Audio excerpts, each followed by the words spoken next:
Maswerteng hapon po mga ka-STL. Narito na po ang resulta ng STL Pangasinan para sa araw na to, second draw.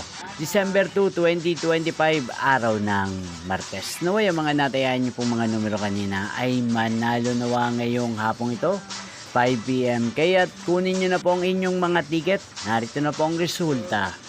Ang mga numerong nanalo sa STL Pangasinan ngayong hapong ito, December 2, 2025, 5 PM, second draw result 23 at 25. In exact order again, 23 at 25.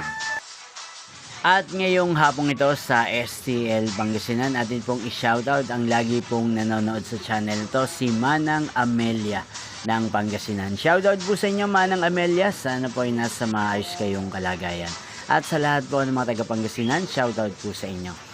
Niyo pong napanood ang resulta ng STL Pangasinan sa channel na to, Roderick Hernandez TV. Maraming salamat po sa patuloy niyo pong pagsuporta sa aking channel. Magkita-kita pong muli tayo mamayang 8:45 PM. Thank you for watching.